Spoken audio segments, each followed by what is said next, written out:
이제 일본어 문자에 대해서 살펴보도록 하겠습니다. 저는 PPT로 준비했지만 여러분은 교과서를 같이 보셨으면 좋겠습니다. 교과서 12페이지를 펴놓으시면 됩니다.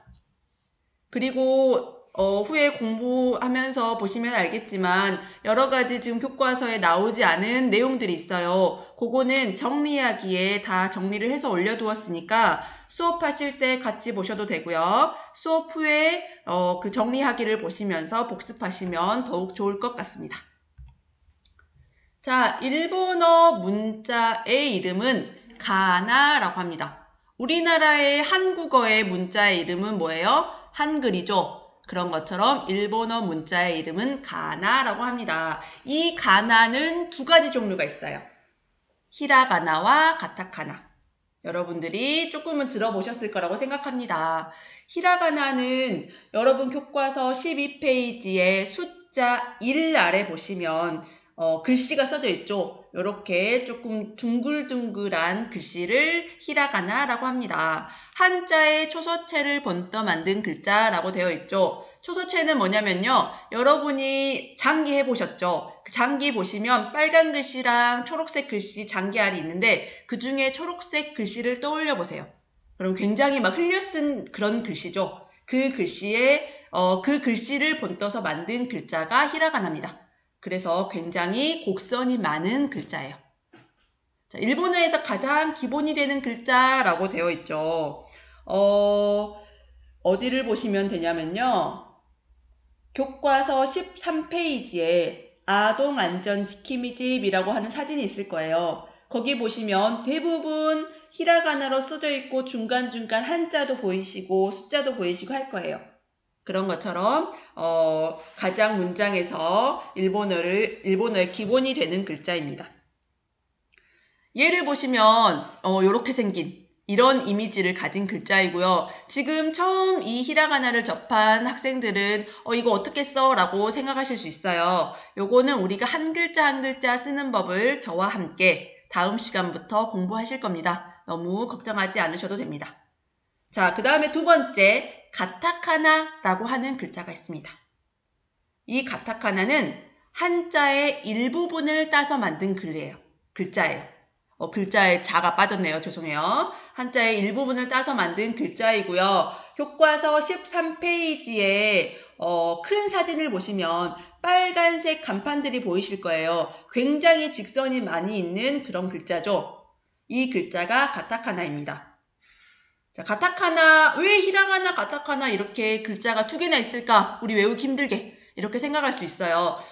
이 두 글자는 처음에는 쓰는 계층이 달랐어요. 우리의 한글은 세종대왕님이 한꺼번에 이렇게 백성들이 글자를 몰라서 만들어야겠다 하고 만드셨지만 일본어의 문자는 그렇지 않고요. 각 계층이 자기의 용도에 따라서 만들었습니다. 그래서 히라가나는 예전에 궁중에 왕비나 이런 사람들이 글자를 편지를 쓰거나 아니면 소설을 쓰기 위해서 만든 글자이고요.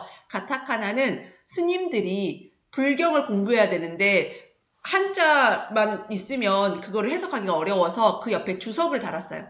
그러려고 만든 글자입니다. 그런데 현대에 와서 이 두 글자를 역할을 달리해서 이렇게 쓰자라고 해서 이렇게 두 개의 글자를 쓰게 된 겁니다. 자, 가타카나의 역할 언제 쓰냐? 외래어.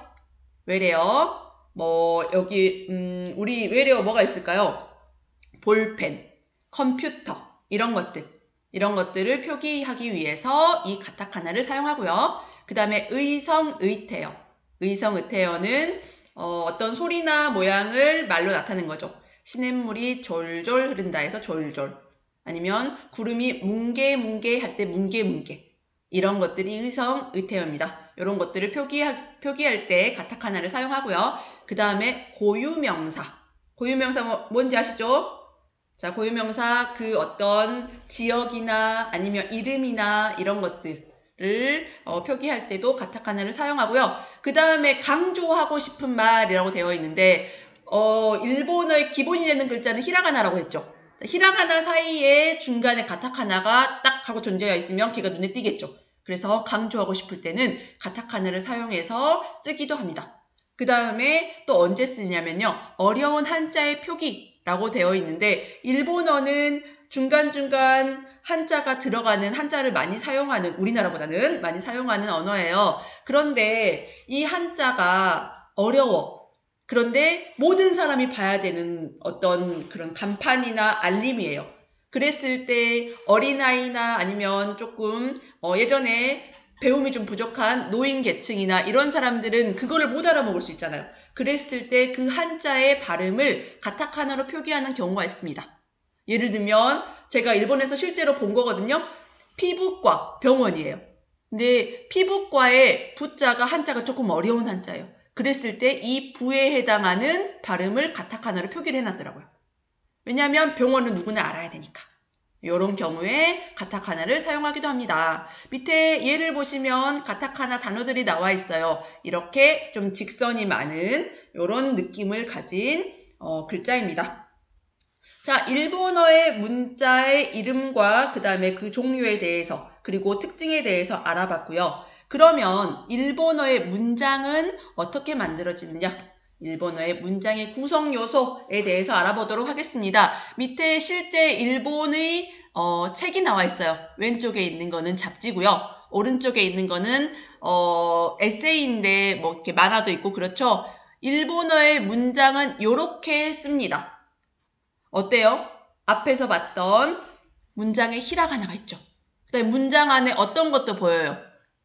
오른쪽 에세이 보시면 중간중간 가타카나도 확인하실 수 있을 거예요. 그래서 한 문장 안에 히라가나도 들어가고요. 가타카나도 들어갑니다. 그 다음에 뭐도 있어요? 한자. 한자도 있죠. 그리고 중요한 거 왼쪽 잡지 보시면 왼쪽 잡지에 보시면 어디를 확인하시면 되냐면 왼쪽에 BAG 보이시나요? 알파벳. 일본어 문장 안에 알파벳도 들어갑니다. 알파벳도 들어갈 수 있어요. 자, 그 다음에 잡지의 맨 아래 큰 글씨 보시면 숫자 45도 보이시죠? 이렇게 숫자도 들어갈 수 있습니다. 교과서 13페이지에 아까 봤던 아동안전지킴이 집 보시면 여기도 문장이 하나 나와 있죠? 보시면 여기 숫자 110도 나와 있고 그 밑에 한자도 있고 또 옆에 가타카나도 확인할 수 있어요. 그 다음에 기본적으로는 히라가나로 또 구성이 되어 있죠. 이렇게 한 문장 안에 히라가나, 가타카나, 한자, 알파벳, 숫자 이렇게 여러 가지가 들어갈 수 있습니다. 자, 그 다음에 아래에 있는 오른쪽 아까 에세이 보이시죠? 이거 보시면 우리나라 책하고 차이점이 있어요. 뭐가 있을까요? 일본어 문장에는 띄어쓰기가 없습니다. 띄어쓰기를 하지 않아요. 그러면 우리 한글은 띄어쓰기 하지 않으면 알아먹을 수가 없죠. 아버지 가방에 들어가신다. 이렇게 되잖아요. 그런데 일본어는 어떻게 하나요? 왜 띄어쓰기가 없나요? 일본어는 아까 히라가나도 쓰고 한자도 쓰고 가타카나도 쓰고 여러 가지 문자를 합쳐서 쓴다고 했죠. 그래서 이런 것들이 띄어쓰기의 역할을 합니다. 그 다음에 또 하나 특징이 있어요. 우리와 다른 점. 뭐가 있을까요? 네, 세로 쓰기. 지금 여기는 가로로 써져 있지 않고 문장이 세로로 써져 있죠. 잡지 보시면 가로로 써져 있는 것을 확인하실 수 있을 거예요. 그래서 가로 쓰기도 하고 세로 쓰기도 하지만 우리는 세로 쓰기를 거의 하지 않죠. 그래서 우리와의 차이점입니다. 또 하나 차이점 하나 있는데 오른쪽 에세이 보시면 세로 쓰기를 하기 때문에 책을 넘기는 방향이 우리와 반대입니다. 우리는 일본어 교과서 보시면 어때요? 첫 페이지부터 넘기기 시작하면 오른쪽에서 왼쪽으로 넘기죠. 근데 일본의 원서 책은 반대로 왼쪽에서 오른쪽을 넘기는 특징을 가지고 있습니다. 이런 것들이 우리와의 다른 점이에요. 자, 그 다음에 교과서 14페이지를 같이 보시면 되겠습니다. 자, 히라가나 해가지고 옆에 뭐라고 써져 있어요? 50음도라고 되어 있습니다. 자, 이 50음도는 뭐냐면 히라가나 글자를 이 오른쪽에 있는 이렇게 표로 나타낸 것을 50음도라고 합니다. 50음도, 50개의 음을 가진 도표란 뜻이에요. 자, 그러면 볼게요. 이 글자들 다 합쳐서 50개인가요? 한번 세보세요. 몇 개일까요? 중간중간 이렇게 빠져있는 빈칸 있죠? 그래서 이 일본어의 글자는 모두 합쳐서 50개가 아니고 현재는 46개 글자를 쓰고 있습니다. 46개예요. 그런데 왜 이름이 50음도인가요? 원래 이 빠져있는 빈칸들 있죠? 여기에 글자들이 있었어요. 근데 현재는 이 음들이 쓰여지지 않아서 없어졌습니다. 우리도 예전에는 있었는데 지금은 없어진 한글의 글자들, 훈민정음의 글자들이 있었죠. 아래야 한글 이런 것들. 그런 것처럼 현대 일본어에서는 쓰여지지 않아서 없어진 글자들이 빠져서 현재는 46개 글자만 쓰고 있습니다. 하지만 옛날 그 명칭이 그대로 남아있어서 이 표를 그냥 50음도라고 해요. 왜 이렇게 50음도 표로 만들었나요? 우리 한글의 가나다라 마바사 이 표라고 생각하시면 돼요. 그럼 그거랑 조금 비슷해요. 자, 얘네들은 공통점을 가지고 있어요.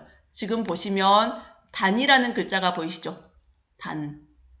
자, 이 단의 묶음은 이렇게 세로로 얘네들이 한 단이에요. 여기도 이렇게 한 단. 여기도 이렇게 하나의 묶음.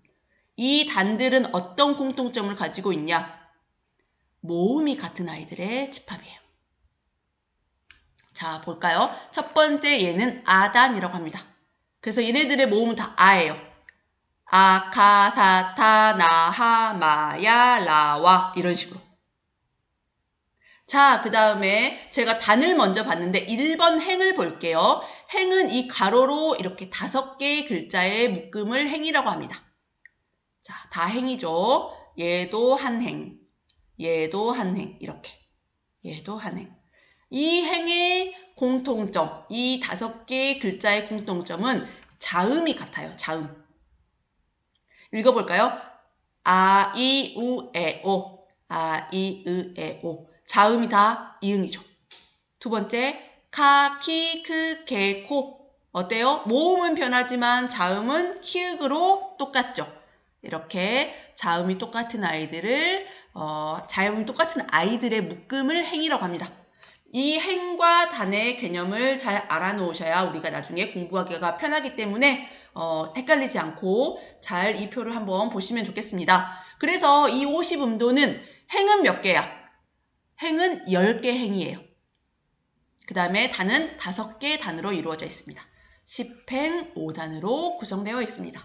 근데 이 행과 단에 속해져 있지 않은 동떨어진 글씨 하나가 있어요. 요거는 우리가 나중에 따로 배울 겁니다. 얘는 좀 특별한 아이예요. 자, 그래서 50음도에 관해서 우리가 알아봤고요. 제가 앞에서 설명했을 때 따로 정리하지 않아도 된다고 말씀드렸죠. 정리하게 다 올라와 있다고. 한 개만 정리해 주셨으면 좋겠어요. 교과서 14페이지 1번 50음도 옆에 제목 있죠. 거기에다가